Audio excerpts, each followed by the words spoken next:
Every true basketball fan knows that the mecca of New York City hoops isn't Madison Square Garden, it's Harlem's Rucker Park.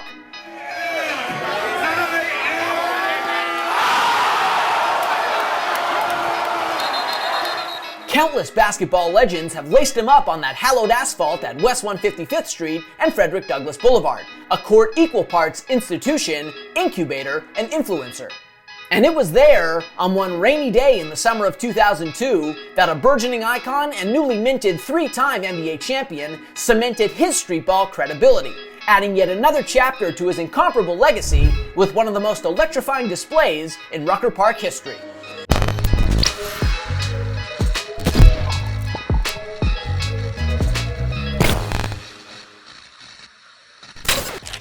With all due respect to MSG and the United Center and the now defunct Boston Garden, no basketball court on earth wields as much intrigue as Rucker Park. Located in the shadow of Harlem's infamous Polo Grounds housing projects, the Rucker bears the name of Holcomb Rucker, a mid-century New York playgrounds director and community activist who founded a youth summer basketball league in Harlem to help keep kids off the street, promote education, and strengthen community ties. The league's outsized success led Rucker to create a New York City Pro-Am tournament that also became immensely popular, and his emergent basketball enterprise eventually made its permanent home at West 155th and Frederick Douglass, a court that quickly became a Harlem hub and the definitive stomping grounds for black tri-state ballers of all ages. By the 1960s, some of the most promising and established talents in basketball started turning up for summertime action at the Rucker, where a less structured and flashier brand of basketball was played compared to the still predominantly white NBA, and where reputation meant bupkis. In Harlem's eyes, you weren't anything until you proved yourself and earned a nickname at the Rucker. Icons like Wilt Chamberlain, Dr. J, and the eventual Kareem Abdul-Jabbar all put themselves through that ringer over the years. And in addition to helping shape those NBA stars, the Rucker also produced a bevy of local legends, from Earl the Goat Manigault to Joe the Destroyer Hammond. Over time, this unassuming basketball court, with its 2 nets, bleachers, and chain-link fence, became not only a place of deep reverence for hoopers, but a genuine New York City landmark. And as the turn of the century neared, its profile exploded to unprecedented levels thanks to the Entertainers Basketball Classic, a flashier, louder, more corporate summer tournament that featured a selection of basketball's brightest stars and NYC's best street ballers at the Rucker, with the biggest names in hip-hop providing the soundtrack. EBC games at the Rucker were events that commanded all of Harlem's attention. Oh, what are you gonna do? Oh, baby. As one Harlem native and former pro baller told the New York Times in 2021, crime stopped for 4 hours, 4 days a week in that area. When those games were on, everybody stopped. Among those NBA stars to participate in the EBC, Allen Iverson, Stephon Marbury, Kevin Garnett, Vince Carter. And fans turned up in droves to see them prove their worth at the Rucker, or in Carter's case, at an unair-conditioned nearby gym on account of rain.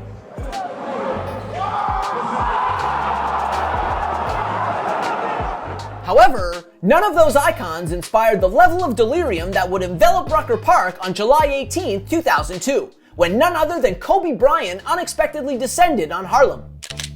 Kobe Bryant! The prep-to-pro superstar, fresh off his 3rd straight NBA championship with the Los Angeles Lakers, a 4th All-Star nomination, his 1st All-NBA first-team honor, and his 1st All-Star Game MVP award to boot. This was the spiritual successor to Michael Jordan in the prime of his career, barely a month removed from hoisting the Larry O'Brien Trophy, and here he was in Harlem feeling he had something to prove. See, for as much as Bryant had already achieved in his career, street credibility eluded him. Growing up in Italy and then the Philadelphia suburbs, Bryant had avoided the hardscrabble realities that so many Harlem residents endured, and that animated the style of basketball played at the Rucker. Bryant wanted to prove that he had that dog in him too. As hip-hop icon and longtime EBC fixture Fat Joe put it, he was trying to show the streets that he ain't just that clean-cut Kobe. That said, for obvious reasons, Bryant's appearance remained a secret until hours before tip-off. When word finally did get out that Kobe was playing in the EBC, virtually all of Harlem rushed over to the park, filling up the bleachers and every other inch of available space within minutes. One of the organizers estimated that roughly 1,600 people had crammed themselves inside the park, which has an official capacity of 1,200. Meanwhile, another 500 or so strained to get a view from outside the park, while some even parked themselves on the rooftops of the apartments across the street to catch a glimpse of the action. And when Bryant finally arrived, pandemonium erupted at the Rucker. Surrounded by a massive security detail, Bryant strutted his way to the court, where he promptly pulled on an orange number 8 Entertainers jersey and laced up some borrowed Nike Air Force Ones.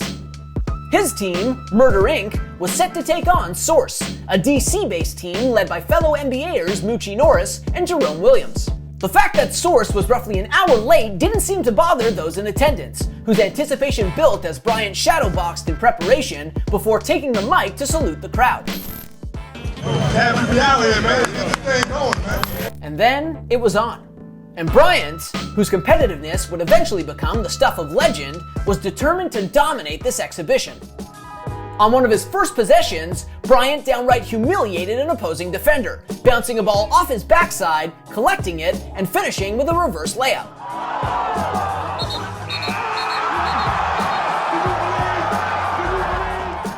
Later on, he undressed a defender en route to a 360 dunk attempt that he shockingly missed, but his brazenness and style points nevertheless endeared him to the crowd. We got plenty of time, he'll make that one up. Don't worry about that. And outside of that lone miscue, he was practically perfect. He was dishing dimes on alley-oops, he was tossing behind-the-back passes, he was attacking the rim with authority, and he was talking trash too. And what? And what? Nothing could stop him. Well, almost nothing. As the game unfolded, the gray skies that had been menacing all day long began to open up. As the rain came down, event organizers and even Bryant's fellow players tried to call a timeout, not wanting to take any risks with Bryant on the court. Bryant, however, wasn't having it. He wanted to keep playing. Drizzle be damned. By all accounts, Bryant essentially said F that when they broached the possibility of pausing and relocating the game. Double team being applied, double team not needed. Mono, e-mono, turn around baseline,